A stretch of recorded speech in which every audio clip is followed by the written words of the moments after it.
you're loved by many people here in Israel and in the world, but you're also hated by many. Mm. In fact, I think you may be one of the most hated men in the world. So if there's a young man or a young woman listening to this right now who have such hate in their heart, what can you say to them to one day turn that hate into love? I disagree with the premise of your question.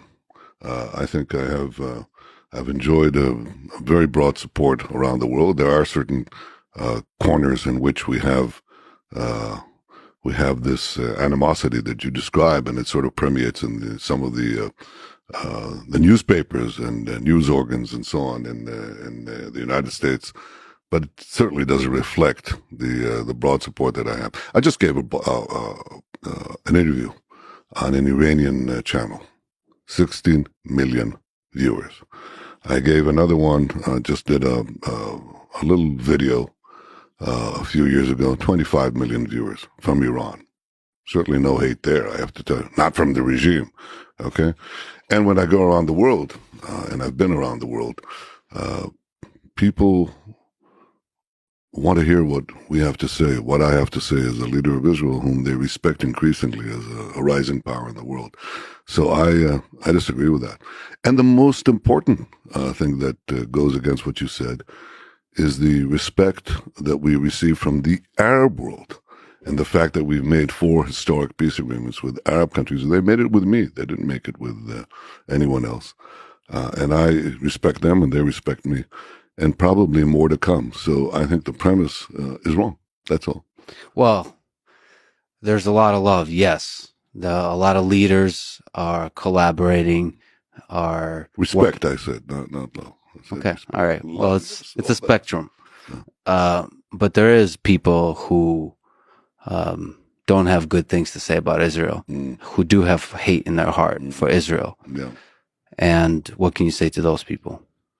Well, I think they don't know very much. I think they're guided by a lot of ignorance. They don't know about Israel. They don't know that Israel is a stellar democracy, that it happens to be one of the most advanced societies on the planet, that what Israel develops helps humanity in every field, in medicine, in agriculture, in the environment, and telecoms, and talk about AI in a minute, but changing the world for the better. And spreading this among 6 continents. We've sent rescue teams more than any other country in the world, and we're 1/10 of 1% of the world's population. But when there's an earthquake or a devastation in Haiti or in the Philippines, Israel is there. When there's an earthquake, a devastating earthquake in Turkey, Israel was there. When there's something in Nepal, Israel is there. And it's the second country. It's the second country after, in one case, India, or after, another case, the United States. Israel is there. Tiny Israel is a benefactor to all of humanity. So you're a student of history.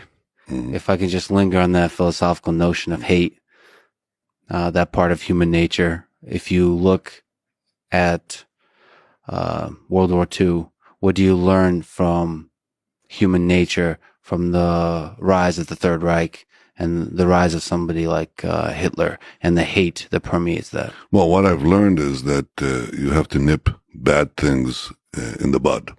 You have to, there's a Latin term that says, obsta principi, stop bad things when they're small.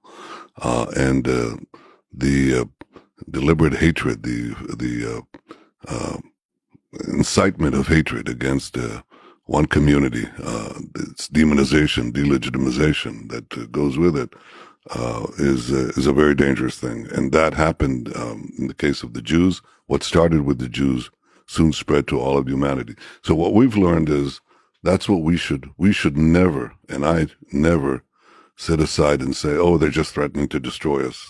They won't do it.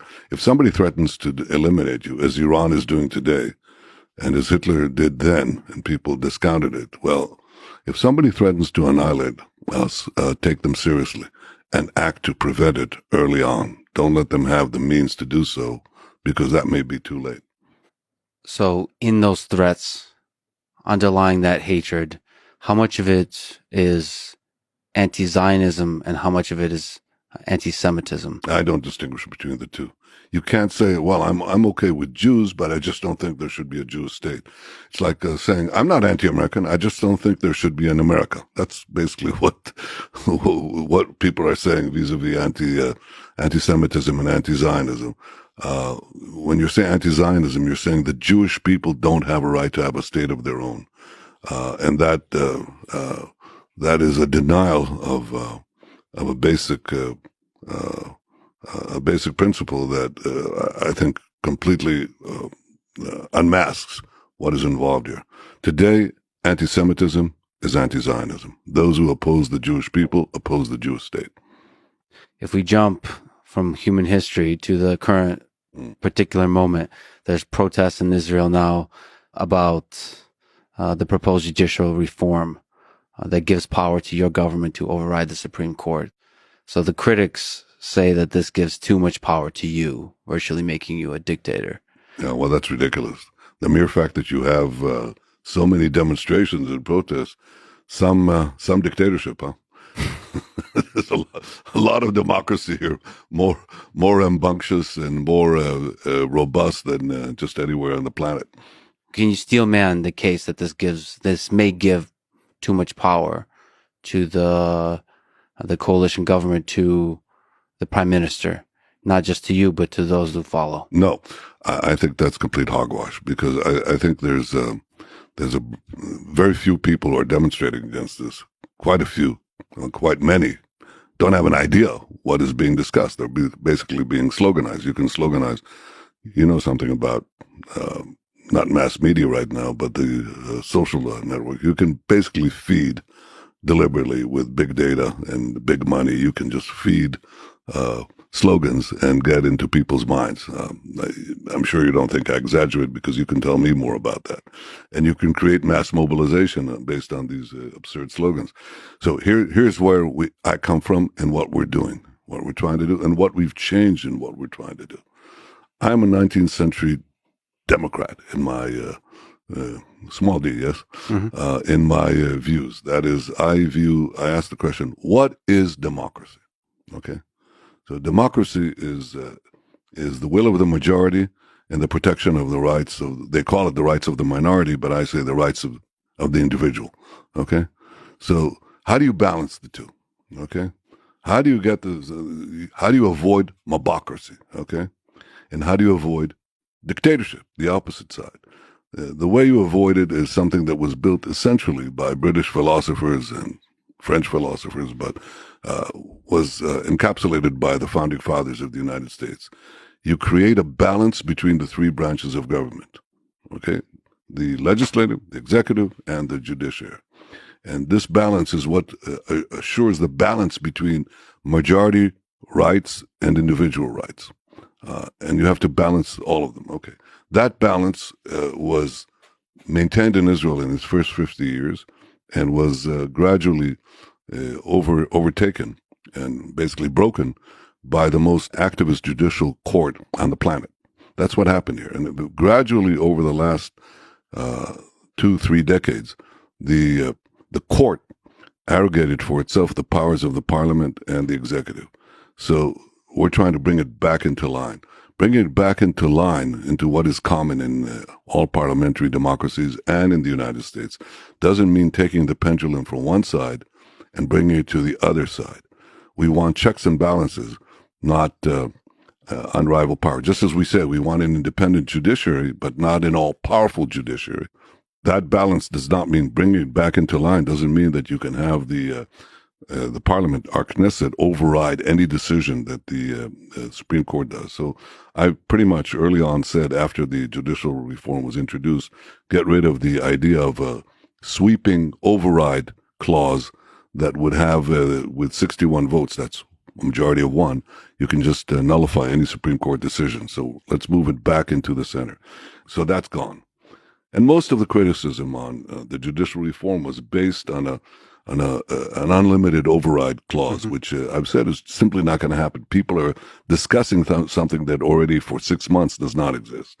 The second point that we received criticism on was the structure of how do you choose Supreme Court judges? Okay, how do you choose them? And the critics of the reform are saying that the idea that elected officials should choose Supreme Court judges is the end of democracy.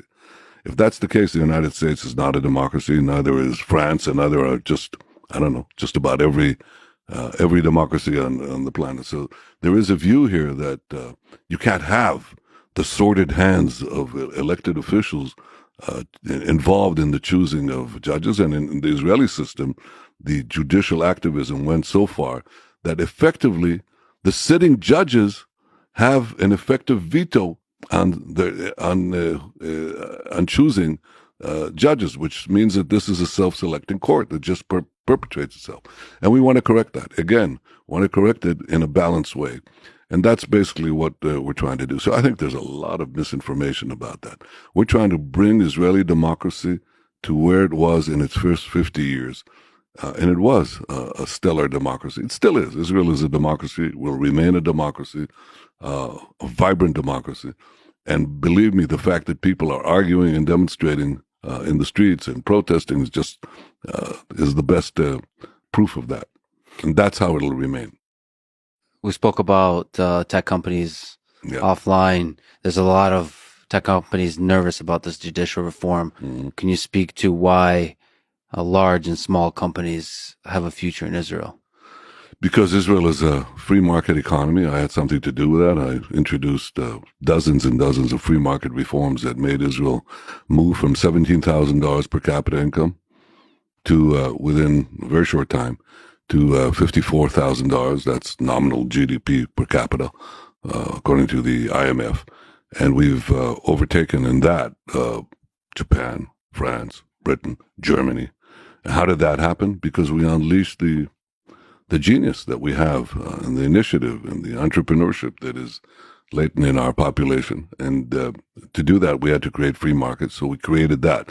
So Israel has one of the most vibrant free market economies in the world. And the second thing we have is a permanent investment in conceptual products, because we have a permanent investment in the military, in our security services, creating basically knowledge workers who then become knowledge entrepreneurs. And so we create this structure. And that's not going to go away. There's been a decline in investments in high tech globally. I think that's driven by many factors, but the most important one is the interest rate, which I think it'll fluctuate up and down. But Israel will remain a very attractive country because it produces so many knowledge workers in a knowledge-based economy. And it's changing so rapidly. The world is changing. You're looking for the places that have innovation. The future belongs to those who innovate. Israel is the preeminent innovation nation. It has few competitors. And if we would say, all right, where do you have this close cross-disciplinary fermentation of various skills and areas, I would say it's in Israel. And I'll tell you why. We used to be just telecoms because people went out of the, military intelligence, RNSA. But that's been now broad-based. So you find it in medicine, you find it in biology, you find it in agri-tech, you find it everywhere. Everything is becoming technologized. And in Israel, everybody is dealing in everything. And that's a potent reservoir of talent that the world is not going to pass up, and in fact, is coming to us. We just had NVIDIA coming here, and they decided to build a supercomputer in Israel. Wonder why? We've had Intel coming here and deciding now to invest $25 billion just now in a new plant in Israel. I wonder why. I don't wonder why. They know why. Because the talent is here and the freedom is here. Then it'll remain so. So you had a conversation about AI with Sam Altman of OpenAI and with Elon Musk. Yeah. What was the content of that conversation? What's your vision for sort of this very highest of tech, which is artificial intelligence? Well, first of all, I have a high regard for the people I talk to, okay? And I understand that they understand things I don't understand, and I don't pretend to understand everything, but I do understand one thing. I understand that AI is developing at a geometric rate. And mostly in political life and in life in general, people don't have an intuitive grasp of geometric growth. You understand things basically in linear increments. And the idea that you're coming up a ski slope is very foreign to people, so they don't understand it, and they're naturally also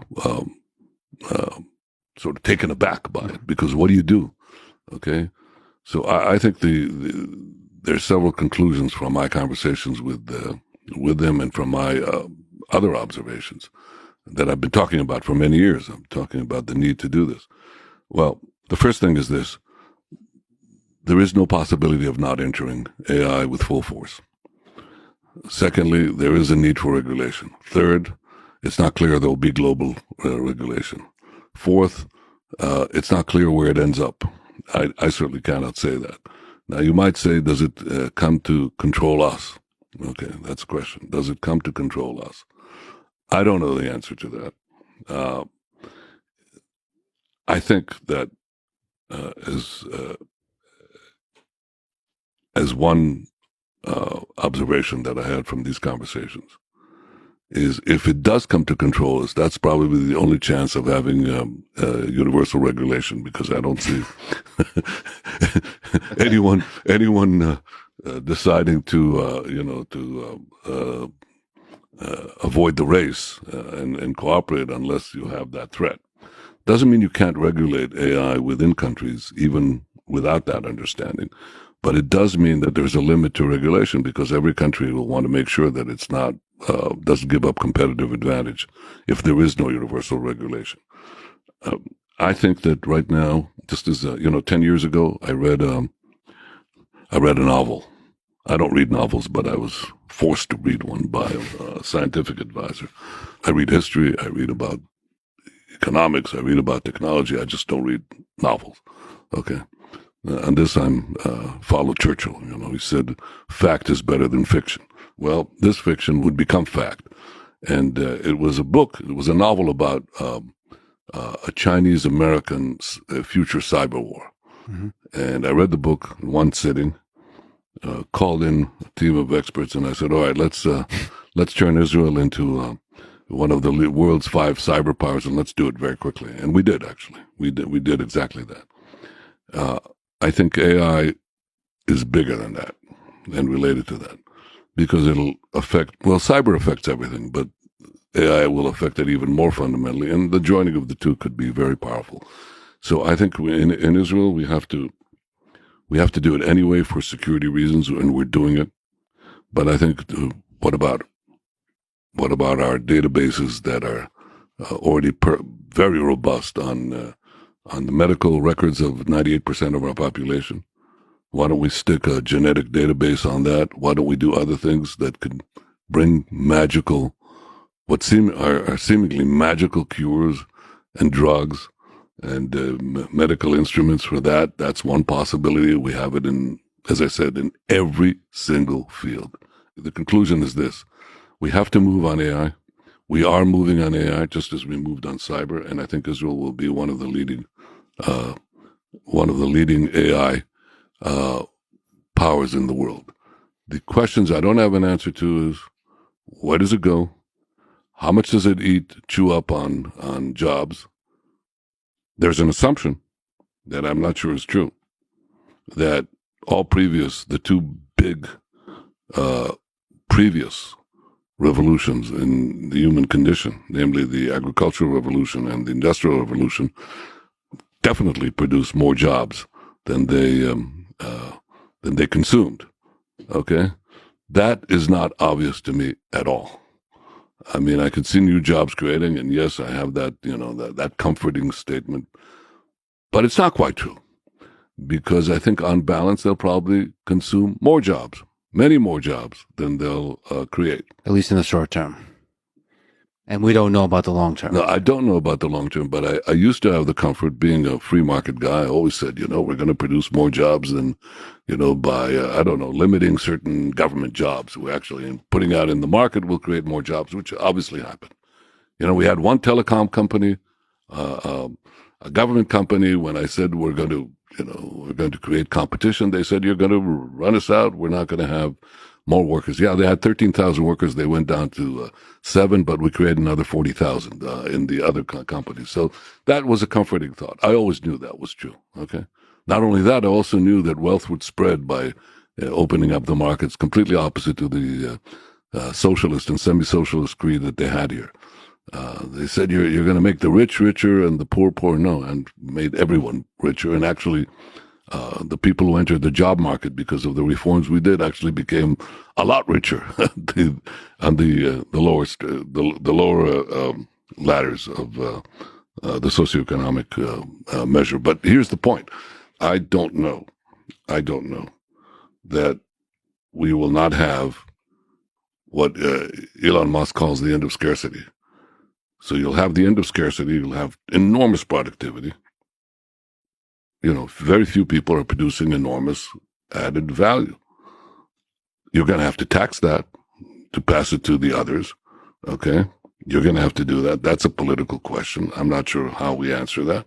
What if you tax and somebody else doesn't tax? You're going to get everybody to go there. That's an issue, an international issue that we constantly have to deal with. And the second question you have is, suppose you solve that problem and you deliver money, okay, to those who are not involved in the AI economy. What do they do? The first question you ask somebody whom you just met after the polite exchanges is, what do you do? Mm-hmm. Right? Well, people define themselves by their profession. And it's going to be difficult if you don't have a profession. And, people will spend more time self-searching, they'll more time in the arts, more time in leisure. I understand that. If I have to bet, it will annihilate many more jobs than it will create, and it will force a structural change in our economics, in our economic models, and in our politics. And I'm not sure where it's going to go. And that's something we have to respond to at the nation level and just as a human civilization. Both the threat of AI to just us as a human species, and then the effect on the jobs, and like you said, cybersecurity. And what do you think? You think we're going to lose control? No, first of all, I do believe, maybe naively, that it will create more jobs than it takes. Write that down and we'll check it. It's on record. And we don't say we'll check it after our lifetime. No, we'll see it in a few years. We'll see it in a few years. Oh. I'm really concerned about cybersecurity and the nature of how that changes with the power of AI. And in terms of existential threats, I think there will be so much threats that aren't existential along the way that's the thing I'm mostly concerned about. Versus AI taking complete control and becoming sort of superseding the human species.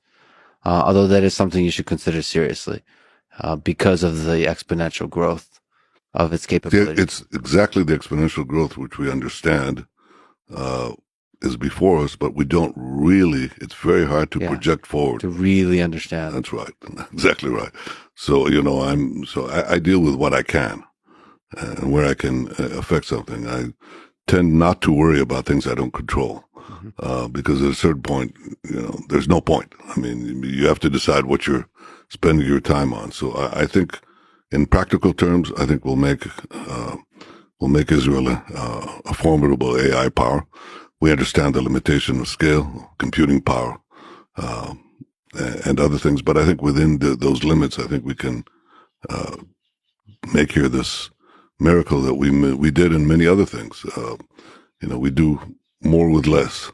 I don't care if it's water, the production of water, or the production of energy, or the production of knowledge, or the production of cyber capabilities, defense, and other. We just do more with less. And I think in AI, we're going to do a lot more with a relatively small but highly gifted population, very gifted. So taking a small tangent, as we talked about offline, you have a background in Taekwondo. Oh, yeah. We mentioned Elon Musk. I've trained with both. Just as a quick question, who do you have? Who are you betting on in a fight? Well, I refuse to answer that. I will say this. Such a politician you are. Yeah, of course. Here I'm a politician. I'm openly telling you that I'm dodging the question, okay? But I'll say this. I actually I spent 5 years in our special forces in the military, and we barely spent a minute on martial arts. I actually learned Taekwondo later when I came to. It wasn't even at MIT. At MIT, I think I did karate, but when I came to the UN, I had a martial arts expert, and he taught me Taekwondo, which was kind of interesting. Now, the question you really have to ask is, why did we learn martial arts in this special elite unit? Mm-hmm. And the answer is, there's no point. If you saw Indiana Jones, there's no point. You just, pull the trigger. That's simple. Now, I don't expect anyone to pull the trigger on this combat, and I'm sure you'll make sure that doesn't happen. Yeah, I mean, martial arts it's bigger than just combat. It's this kind of journey of humility, and Sure. it has, it's an art form. It truly is an art. Mm-hmm. But it's fascinating that these two figures in tech are facing each other. And I won't ask a question of who you would face and how you would do, but well, I'm facing opponents all the time. All the time? Yeah, that's part of life. But not part of life. Part of life is not yet. I'm not sure about that. Are you announcing fights? Okay. No. Part of life is competition. The only time competition ends is death. But political life, economic life, cultural life is engaged continuously in creativity and competition. And the problem I have with that, as I mentioned earlier, just before we began the podcast, is that at a certain point, you want to put barriers to monopoly. And if you're a really able competitor, you're going to create a monopoly. That's what Peter Thiel says is a natural course of things. It's what I learned basically in the Boston Consulting Group. If you're a very able competitor, you'll create scale advantages that give you the ability to lock out your competition. And as a prime minister, I want to assure that there is competition in the market, so you have to limit this competitive power at a certain point. And that becomes increasingly hard in a world where everything is intermeshed. Where do you define market segments? Where do you define monopoly? How do you do that? That is that actually conceptually I find very challenging, because of all the dozens of of economic reforms that I've made, the most difficult part is the conceptual part. Once you've ironed it out, you say, here's what I want to do, here's the right thing to do, then you have a practical problem of overcoming union resistance, political resistance, press calumny, opponents from this or that corner. That's a practical matter. But if you have it conceptually defined, you can move ahead to reform economies or reform education or reform transportation. Fine. And the question of the growing power of large companies, big tech companies, to monopolize the markets because they're better at it. They provide a service. They provide it at lower cost, at rapidly declining cost. Where do you stop? Where do you stop monopoly power is a crucial question, because it also becomes now a political question. If you amass enormous amount of economic power, which is information power, that also monopolizes the political process, which creates these are real questions that are not obvious. I don't have an obvious answer because, as I said, as a 19th century Democrat, these are questions of the 21st century, which people should begin to think. Do you have a solution to that? The solution of monopolies growing arbitrarily, unstoppably in power. In economic power and therefore in political power. I mean, some of that is regulation. Some of that is competition.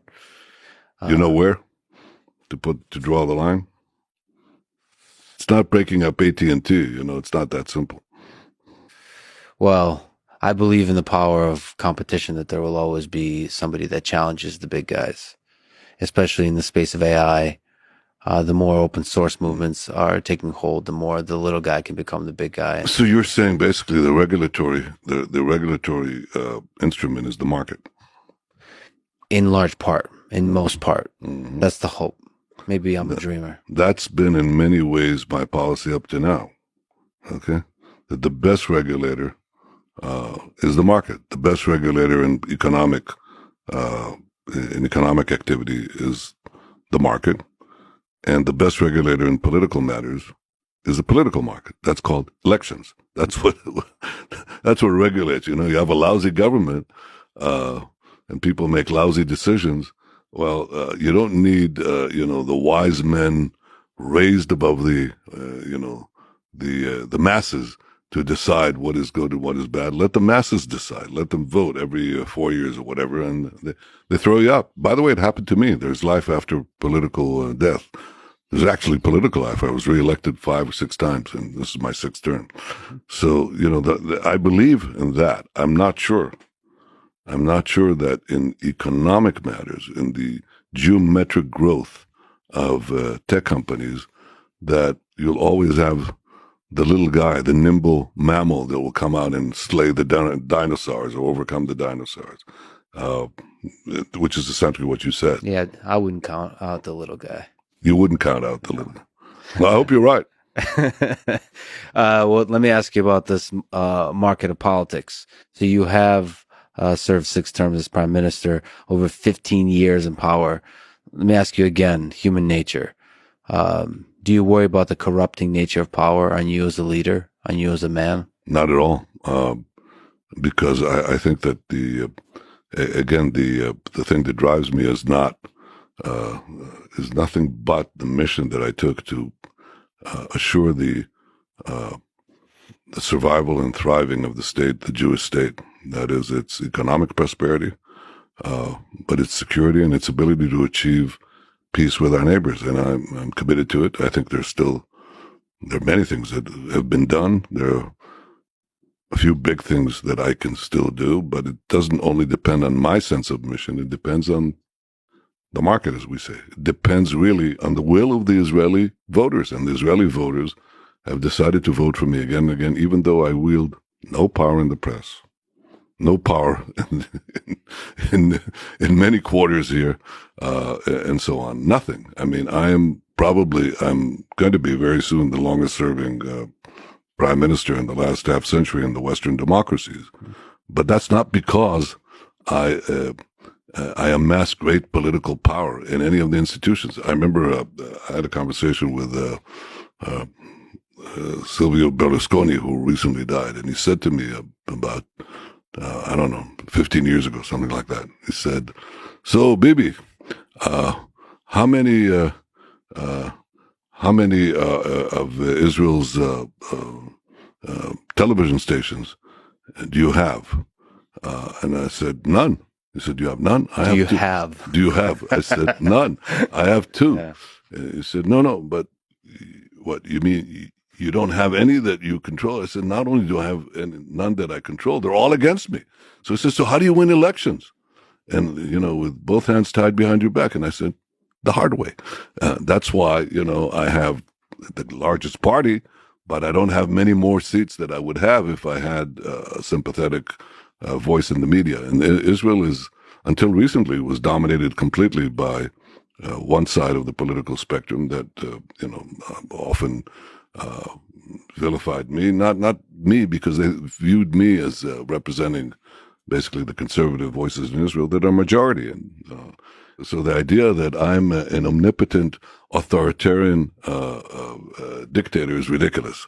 I would say I'm not merely a champion of democracy and democratization. I believe ultimately the decision is with the voters, and the voters, even though they've had, they have constant press attacks, they have chosen to put me back in. So I don't believe in this thing of amassing the corrupting power. If you don't have elections, if you control the means of influencing the voters, I understand what you're saying, but in my case, it's the exact opposite. I have to constantly go in elections, constantly, with a disadvantage that the major media outlets are very violently sometimes against me. But it's fine, and I keep on winning. So I don't know what you're talking about. I would say the concentration of power lies elsewhere, not here. Well, you have been involved in several corruption cases. How much corruption is there in Israel? And how do you fight it in your own party and in Israel?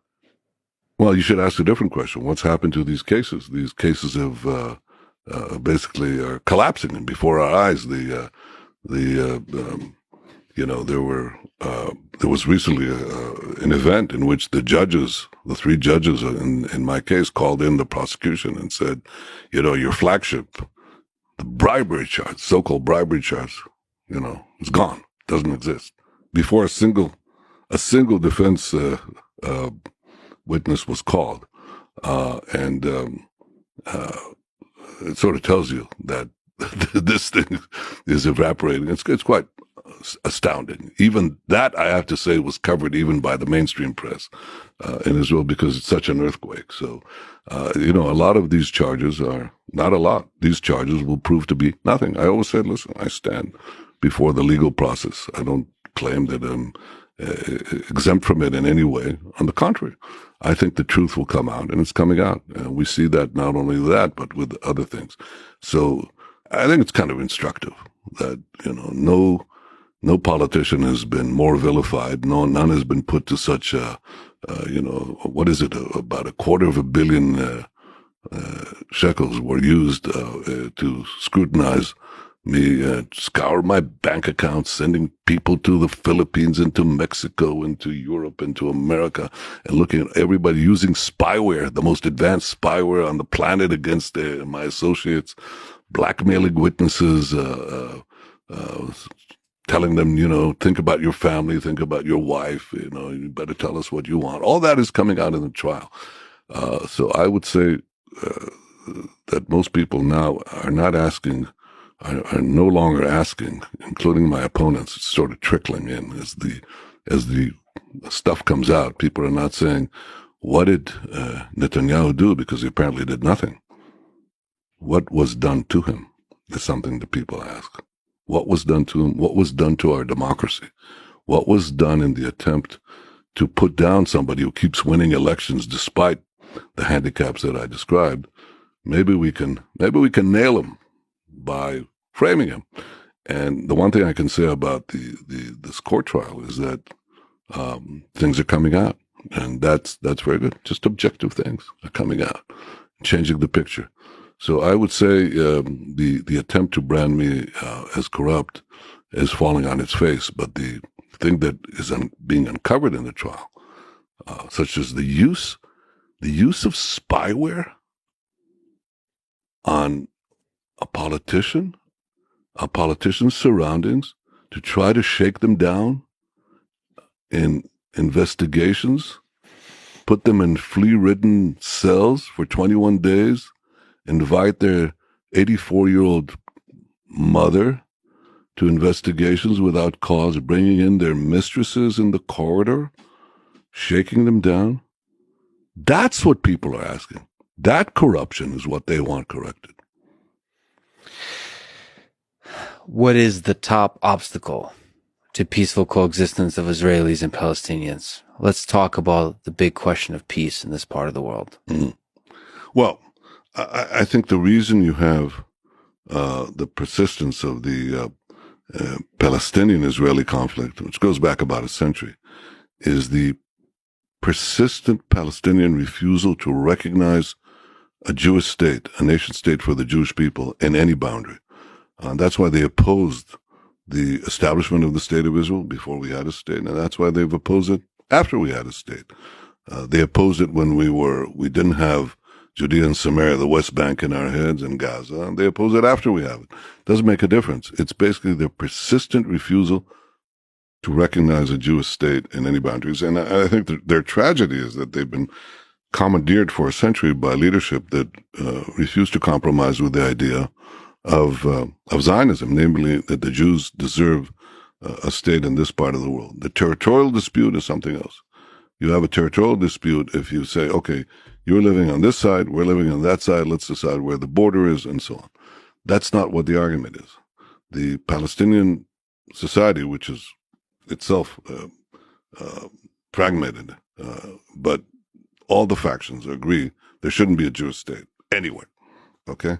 They just disagree between Hamas that says, oh, well, you should have it, we should get rid of it with terror, and the others who say, well, no, we should also use political means to dissolve it. So that is the problem. So even as part of a two-state solution, they're still against the idea. Well, they don't want a state next to Israel. They want a state instead of Israel. And they say if we get a state, we'll use it as a springboard to destroy the smaller Israeli state, which is what happened when Israel unilaterally walked out of Gaza and effectively established a Hamas state there. They didn't say, oh, good, now we have, our own territory, our own state. Israel is no longer there. Let's build peace. Let's build, economic projects. Let's enfranchise our people. No, they turned it basically into a terror bastion from which they fired 10,000 rockets into Israel. When Israel left Lebanon, because we had terrorist attacks from there, then we had Lebanon taken over by Hezbollah, a terrorist organization that seeks to destroy Israel. And therefore, every time we just walked out, what we got was not peace. We didn't give, territory for peace. We got territory for terror. That's what we had. And that's what would happen as long as the reigning ideology says we don't want Israel in any border. So the idea of two states assumes that you'd have on the other side a state that wants to live in peace and not one that will be overtaken by Iran and its proxies in 2 seconds and become a base to destroy Israel. And therefore, I think that most Israelis today, if you ask them, they'd say it's not going to work in that concept. So what do you do? What do you do with the Palestinians? Okay. They're still there. And unlike them, I don't want to throw them out. They're going to be living here and we're going to be living here in an area which is, by the way, just to understand, the entire area of so-called West Bank and Israel is the width of the Washington Beltway, more or less. Just a little more, not much more. You can't really divide it up. You can't say, well, you're going to fly in. Who controls the airspace? Well, it takes you about 2.5 minutes to cross it with a regular, 747. Okay. With a fighter plane, it takes you a minute and a half. Okay. So how are you going to divide the airspace? Well, you're not going to divide it. Israel is going to control that airspace and the electromagnetic space, and so on. So security has to be in the hands of Israel. My view of how you solve this problem is a simple principle. The Palestinians should have all the powers to govern themselves and none of the powers to threaten Israel, which basically means that the responsibility for overall security remains with Israel. And from a practical point of view, we've seen that every time that Israel leaves a territory, and takes its security forces out of an area, it immediately is overtaken by Hamas or Hezbollah or jihadists who basically are committed to the destruction of Israel and also bring misery to the Palestinians or Arab subjects. So I think that that principle is less than perfect sovereignty because you're taking a certain amount of powers, sovereign powers, especially security, away. But I think it's the only practical solution. So people say, but it's not a perfect state. I said, okay, call it what you will. Call it, limited sovereignty, call it autonomy plus, call it whatever you want to call it. But that's the reality. And right now, if you ask Israelis across the political spectrum, except the very hard left, most Israelis agree with that. They don't really debate it. So a two-state solution where Israel controls the security of the entire region. We don't call it quite that. I mean, there are different names, but the idea is, yes, Israel controls security in it's the entire area. It's this tiny area between the Jordan River and the sea. I mean, it's like, you can walk it in not one afternoon. If you're really fit, you can do it in a day. Less than a day. I did. So the expansion of settlements in the West Bank has been a top priority for this new government. Many harshly criticize this as contributing to escalating the Israel-Palestine tensions. Yeah, well, can you understand that perspective that this expansion of settlements is not good for this two-state solution? Yeah, I can understand what they're saying, and they don't understand why they're wrong. First, most Israelis who live in Judea, Samaria, live in urban blocks, and that accounts for about 90% of the population. Okay. And everybody recognizes that those urban blocks are going to be part of Israel in any future arrangement. So they're really arguing about something that has already been decided and agreed upon, really, by Americans, by even by Arabs, many Arabs. They don't think that Israel is going to dismantle these blocks. You know, you look outside the window here, and within about a kilometer, a mile from here, is you have Jerusalem. Half of Jerusalem grew naturally beyond the old 1967 border. So you're not going to dismantle half of Jerusalem. That's not going to happen. And most people don't expect that. Then you have the other 10% scattered in tiny, in small communities. And people say, well, you're going to have to take them out. Why? Why? Remember that in pre 1967 Israel, we have over 1.5 million Arabs here. We don't say, oh, Israel has to be ethnically cleansed from Arabs from its Arab citizens in order to have peace. Of course not. Jews can live among Arabs and Arabs can live among Jews. And what is being advanced by those people who say that we can't live in our ancestral homeland in these disputed areas? Nobody says that this is Palestinian areas. And nobody says that these are Israeli areas. We claim them. They claim them. We've only been attached to this land for, 3,500 years. But, but it's a dispute. I agree.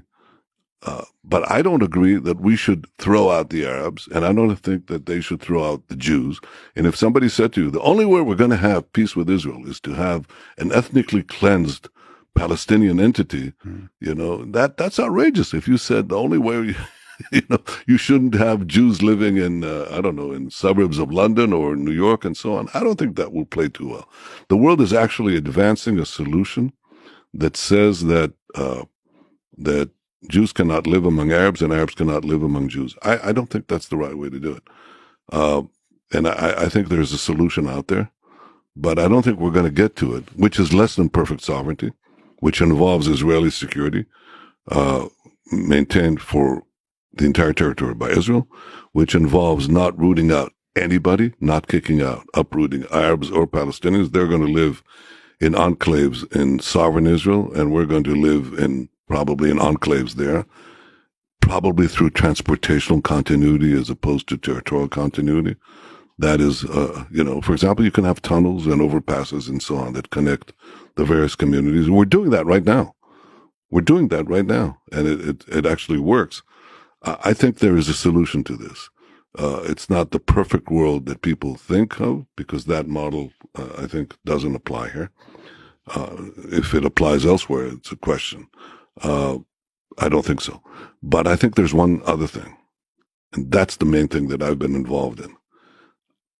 People said, if you don't solve the Palestinian problem, you're not going to get to the Arab world. You're not going to have peace with the Arab world. Remember, the Palestinians are about 2% of the Arab world. And the other 98%, you're not going to make peace with them. And that's our goal. And for a long time, people accepted that. After the initial peace treaties with Egypt, with Prime Minister Begin of the Likud and President Sadat of Egypt, and then with Jordan, between Prime Minister Rabin and King Hussein, for a quarter of a century, we didn't have any more peace treaties because people said, you got to go through the Palestinians. And the Palestinians, they don't want a solution of the kind that I described, or any kind, except the one that involved the dissolution of the state of Israel. So we could wait another half century. And I said, no. I don't think that we should accept the premise that we have to wait for the Palestinians, because we'll have to wait forever. So I decided to do it differently. I decided to go directly to the Arab capitals and to make the historic Abraham Accords and essentially reversing the equation, not a peace process that goes inside out, but outside in. And we went directly to these countries and forged these breakthrough peace accords with the United Arab Emirates, with Bahrain, with Morocco, and with Sudan. And we're now trying to expand that in a quantum leap with Saudi Arabia. What does it take to do that with Saudi Arabia, with the Saudi Crown Prince Mohammed bin Salman? I'm a student of history, and I read a lot of history, and I read that, in the Versailles discussions after World War I, President Woodrow Wilson said, I believe in open covenants openly arrived at. I have my correction. I believed in open covenants secretly arrived at. So we're not going to advance a Saudi-Israeli peace by having it publicly discussed. And in any case, it's a decision of the Saudis if they want to do it. But there's obviously a mutual interest. So here's my view. If we try to wait for the 2% in order to get to the 98%, we're going to fail, and we have failed. If we go to the 98%, we have a much greater chance of persuading the 2%. You know why? Because the 2%, the Palestinian hope to vanquish the state of Israel and not make peace with it, is based, among other things, on the assumption that eventually the 98%, the rest of the Arab world, will kick in and destroy the Jewish state, help them to dissolve or destroy the Jewish state. When that hope is taken away, then you begin to have a turn to the realistic solutions of coexistence. By the way, they'll require compromise on the Israeli side too, and I'm perfectly cognizant of that and willing to do that. But I think a realistic compromise will be struck much more readily when the conflict between Israel and the Arab states, the Arab world, is effectively solved. And I think we're on that path. It was a conceptual change, just like, I've been involved in a few. I told you the conceptual battle is always the most difficult one. And, I had to fight this battle to convert a semi-socialist state into a free market capitalist state. And I have to say that most people today recognize the power of competition and the benefits of free markets. So we also had to fight this battle that said you have to go through the Palestinian strait, S-T-R-A-I-T, to get to the other places. There's no way to avoid this. You have to go through this impassable pass. And I think that now people are recognizing that we'll go around it and probably circle back. And that, I think, actually gives hope not only to have an Arab-Israeli peace, but circling back an Israeli-Palestinian peace. And obviously, this is not something that you find in the sound bites and so on, but in the popular discussion of the press. But that idea is permeating, and I think it's the right idea because I think it's the only one that will work. So expanding the circle of peace, just to linger on that, requires what? Secretly talking, man to man, human to human, to leaders of other nations. And theoretically, you're right. Theoretically. Okay. Well, let me ask you another theoretical question. On this circle of peace, as a student of history, looking at the ideas of war and peace, what do you think can achieve peace in the war in Ukraine? Looking at another part of the world, if you consider the fight for peace in this part of the world, how can you apply that to that other part of the world between Russia and Ukraine now? I think it's one of the savage horrors of history and one of the great tragedies that is occurring. And let me say in advance that if I have any opportunity to use my contacts to help bring about an end to this tragedy, I'll do so. I know both leaders, but I don't just jump in and assume, if there's be a desire at a certain point, because the conditions have created the possibility of helping stop this carnage, then I'll do it. And that's why I choose my words carefully, because I think that may be the best thing that I could do.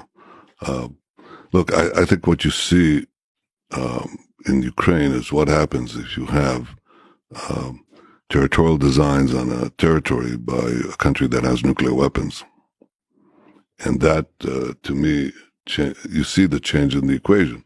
Now, I think that people are loath to use nuclear weapons, and I'm not sure that I would think that the Russian side would use them with happy abandon. I don't think that's the question. But you see how the whole configuration changes when that happens. So you have to be very careful on how you resolve this conflict so it doesn't well, it doesn't go off the rails, so to speak. That's, by the way, the corollary is here. We don't want Iran, which is an aggressive force with just aggressive ideology of dominating first the Muslim world and then eliminating Israel and then becoming a global force. Having nuclear weapons, it's totally different when they don't have it than when they do have it. And that's why one of my main goals has been to prevent Iran from having the means of mass destruction, which will be used, atomic bombs, which they openly say will be used against us. And you can understand that. How to bring about an end to Ukraine? I have my ideas. I don't think it's worthwhile discussing them now because they might be required later on. Do you believe in the power of conversation? Since you have contacts with Volodymyr Zelensky and Vladimir Putin, just leaders sitting in a room and discussing how the end of war can be brought about?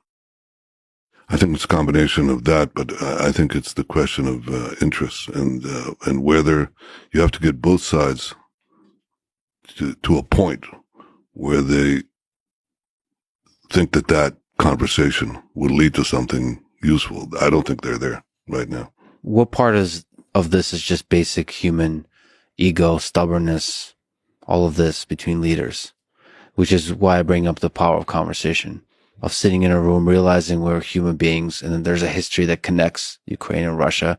Yeah, I don't think they're in a position to enter a room right now, realistically. I mean, you can posit that it would be good if that could happen, but entering the room is sometimes more complicated than what happens in the room. And there's a lot of, pre-negotiation on the negotiation. Then you negotiate endlessly on the negotiation. They're not even there. It took a lot of work for you to get to a handshake in the past. It's an interesting question. How did the peace, the Abraham Accords, how did that begin? We had decades, 70 years or 65 years where these people, would not meet openly or even secretly with an Israeli leader. Yeah, we had the Mossad making contacts with them all the time and so on. But how do we break the ice to the top level of leadership? Well, we broke the ice because I took a very strong stance against Iran. And the Gulf states understood that Iran is a formidable danger to them. So we had a common interest. And the second thing is that because of the economic reforms that we had produced in Israel, Israel became a technological powerhouse. And that could help their nations, not only in terms of anything, of just bettering the life of their peoples. And the combination of the desire to have some kind of protection against Iran or some kind of cooperation against Iran and civilian economic cooperation came to a head when I gave a speech in the American Congress, which I didn't do lightheartedly. I had to decide to challenge a sitting American president and on the so-called Iranian deal, which I thought would pave Iran's path with gold to be an effective nuclear power. That's what would happen. So I went there. And in the course of giving that speech before the joint session of Congress, our delegation received calls from Gulf states who said, we can't believe what your prime minister is doing. He's challenging, the president of the United States. Well, I had no choice. I mean, because I thought my country's own existence was imperiled. And remember, we always understand through changing administrations that America, under no matter what leadership, is always the irreplaceable and indispensable ally of Israel. And will always remain that. We can have arguments as we have. But in the family, as we say, in the mishpocha, it's the family. But nevertheless, I was forced to take a stand. That produced calls from Gulf states that ultimately led to clandestine meetings that ultimately flowered into the Abraham Accords. And I think we're at a point where the idea of ending the Arab-Israeli conflict, not the Palestinian-Israeli conflict, the Arab-Israeli conflict can happen. I'm not sure it will. It depends on quite a few things, but it could happen. And if it happens, it might open up the ending of the Israeli-Islamic conflict. Remember, the Arab world is a small part. It's an important part, but there are large Islamic populations, and could bring about an end to an historic enmity between Islam and Judaism. It could be a great thing. So I'm looking at this larger thing now. You can be hobbled by saying, well, you've had this, this hiccup in Gaza, or this or that thing happening in the Palestinians. I don't. It's important for us because we want security. But I think the larger question is, can we break out into a much wider peace and ultimately come back and make the peace between Israel and the Palestinians, rather than waiting to solve that and never getting to to paint on the larger canvas. I want to paint on the larger canvas and come back to the Palestinian-Israeli conflict. As you write about in your book, what have you learned about life from your father? My father was a great historian, and he taught me several things. He said that the first condition for a living organism is to identify danger in time, because if you don't, you could be devoured, you could be destroyed very quickly, and that's the nature of human conflict. In fact, for the Jewish people, we didn't. We lost the capacity to identify danger in time, and we were almost devoured and destroyed by the Nazi threat. So when I see somebody parroting the Nazi goal of destroying the Jewish state, I try to mobilize the country and the world in time, because I think Iran is a global threat, not only a threat to Israel. That's the first thing. The second thing is, I once asked him, before I got elected, I said, well, what do you think is the most important quality for a prime minister of Israel? And he came back with a question, what do you think? And I said, well, you have to have vision, and you have to have the flexibility of navigating and working towards that vision, be flexible, but understand where you're heading. And he said, well, you need that for anything. You need it for, if you're a university president, or if you're a leader of a corporation, or anything. Anybody would have to have that. I said, all right, so what do you need to be the leader of Israel? He said, he came back to me with a word that stunned me. He said, education. You need a broad and deep education, or you'll be at the mercy of your clerks. Or the press, or whatever. You have to be able to do that. Now, as I spend time in government, being reelected, by the people of Israel,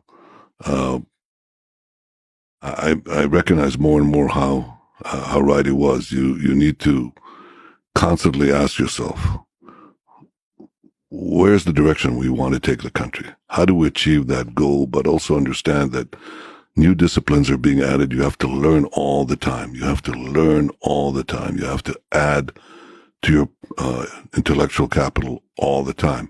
Kissinger said that, he wrote that once you enter public life, you begin to draw on your intellectual capital, and it'll be depleted very quickly if you stay a long time. I disagree with that. I think you have to constantly increase your understanding of things as they change, because my father was right. You need to broaden and deepen your education as you go along. You can't just sit back and say, well, I studied some things in university or in college or in Boston or at MIT, and that's enough. I've done it. No. Learn. Never stop. And if I may suggest, as part of the education, I would add in a little literature, maybe Dostoevsky, in the plentiful of time you have as a prime minister to read. Well, I read him, but I'll tell you what I think is bigger than Dostoevsky. Oh, no. Yeah. Well, who's that? Not who's that, but what's that? Mm-hmm. Dan Rather came to see me with his grandson a few years ago, and he asked me, the grandson asked me, he was a student in Ivy League college, and he said he's 18 years old and he wants to study to enter politics. Mm-hmm. And he said, what's what's the most important thing that I have to study to enter a political life? And I said, you have three things you have to study. Okay. History, history, and history. that's the fundamental discipline for political life. But then you have to study other things. Study economics, study politics, and so on, and study the military. If you I had an advantage because I spent some years there, so I learned a lot of that. But I had to acquire the other disciplines, and you never acquire enough. So read. And by the way, if I have to choose, I read history, and history. Good works of history, not lousy books. Last question. You've talked about a survival of a nation. Mm-hmm. You yourself are a mortal being. Do you contemplate your mortality? Do you contemplate your death? Are you afraid of death? Aren't you? Yes. Who's not?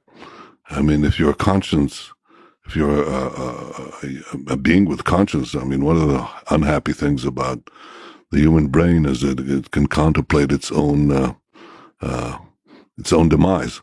And so we all make our compromises with this. But I think the question is what lives on? What lives on beyond us? And I think that you have to define how much of posterity do you want to influence. I cannot influence the course of humanity. We all are specks, little specks. So that's not the issue. But in my case, I've devoted my life to a very defined purpose, and that is to assure the future and security and I would say permanence, but that is obviously a limited thing, of the Jewish state and the Jewish people. And I don't think one can exist without the other. So I've devoted my life to that, and I hope that in my time on this earth and in my years in office, I'd have contributed to that. Well, you had one heck of a life, starting from MIT to 6 terms as prime minister. Thank you for this stroll through human history and for this conversation. It was an honor. Thank you, and I hope you come back to Israel many times. Remember, it's the innovation nation. It's a robust democracy. Don't believe all the stuff that you're being told. It'll remain that. It cannot be any other way. And I'll tell you the other thing. It's the best ally of the United States. And its importance is growing by the day because our capacities in the information world are growing by the day. We need a coalition of the like-minded smarts. This is a smart nation, and we share the basic values of freedom and liberty with the United States. So the coalition of the smarts means Israel is the sixth eye, and America has no better ally. All right, now off mic, I'm going to force you to finally tell me who's going to win, Elon Musk or Mark Zuckerberg. But that's it's a good time to end. We ran out of time here. I'll tell you outside.